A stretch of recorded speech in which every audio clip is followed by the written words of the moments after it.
Right, let's jump straight into this explainer. Picture this, it's a totally universal nightmare. We have absolutely all been there. You're sitting at a nice restaurant, you're just about to enjoy your meal, and suddenly, at the very next table, a child just starts screaming, ranting and raving, and no matter what the parents do, this screaming just keeps going. Eventually, the parents hit their breaking point, right? They start raising their voices, shouting back, demanding the kid just pipe down, and you're sitting there breathing this massive sigh of relief that it's not your kid. But deep down, you're wondering how on earth to avoid ever being in that exact situation. How do we actually stop reacting and start truly connecting? To answer that, we're building a highly actionable parenting toolkit from the source material.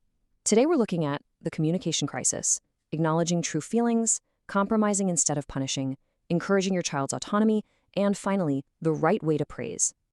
All right, let's kick things off with section 1, the parenting communication crisis.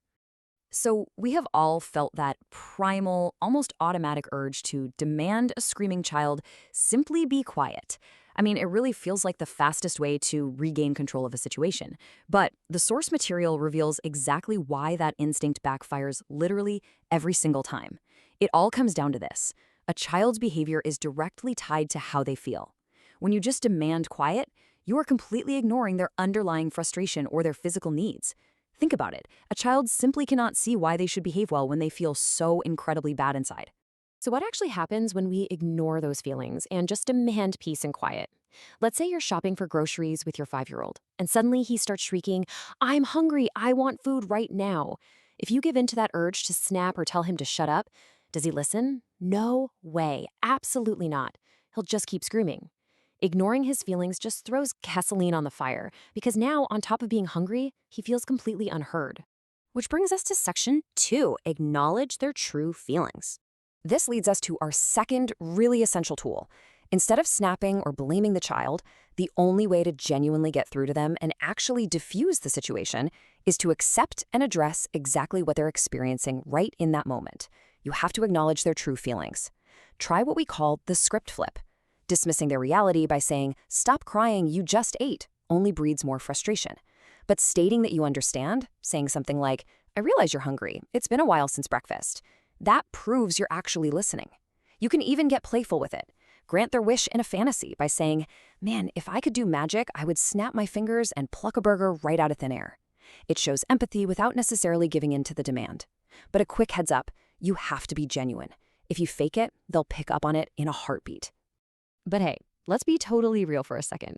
It is completely normal to feel your temper rising when a child just digs their heels in. Imagine they're having a massive meltdown because they are absolutely demanding to stay up past their bedtime. You can shout, you can use sarcasm, you can threaten, but it all leads to the exact same result. They just get angrier. So how do we actually convince them to cooperate without blowing a fuse ourselves? The answer lies in these 3 vital communication steps. First up, describe the problem without pointing fingers. So instead of accusing them, just say, "When you stay up late, you feel tired in the morning." Second, offer information as to why that behavior isn't helping. Like, when you're tired, you just don't have energy and it's super hard to concentrate at school. By following these steps, you're giving your child the information they need to figure out the solution themselves. You're handing them the power to discover what's good for them on their own, which creates this amazing atmosphere of respect rather than an endless battleground. Moving right along to section 3, compromise instead of punishing. Now, as kids grow up, the challenges definitely shift. What do you do when a teenager breaks their curfew and stays out way too late for the 3rd night in a row? The instinct is usually to just drop the hammer with a really strict grounding. But here's the thing, punishing just creates bitterness. They won't learn why staying out late is actually a bad idea. They'll just resent the fact that you're controlling them. So compromise instead. Have a real dialogue. Share your genuine worries about their safety, and then brainstorm mutually acceptable solutions together. Write them down without any judgment. Maybe you agree that she just has to text you to explain when she'll be late.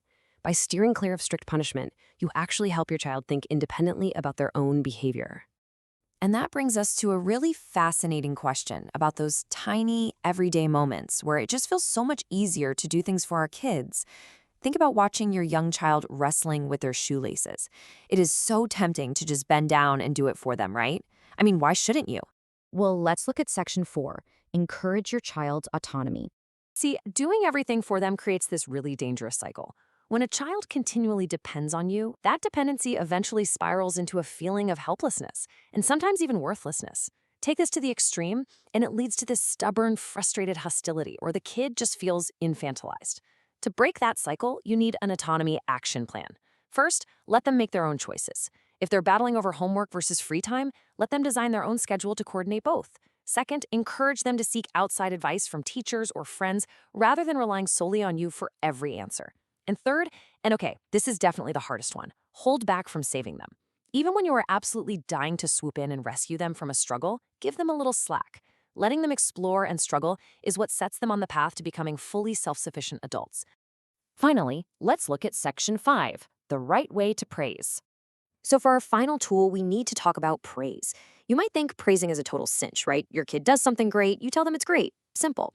But well-intentioned praise is actually so easily ruined if you hint at past failures. Like saying, wow, your last poem was bad, but this one is great. That completely steals the joy of the moment, and it can evoke this unexpected anxiety. Actually, scratch that approach entirely. Instead, try saying something like, your poem really moved me. I especially love this second line. See the difference? Helpful praise describes the specific action without any judgment, giving the child the space to praise themselves based on your keen, supportive observation.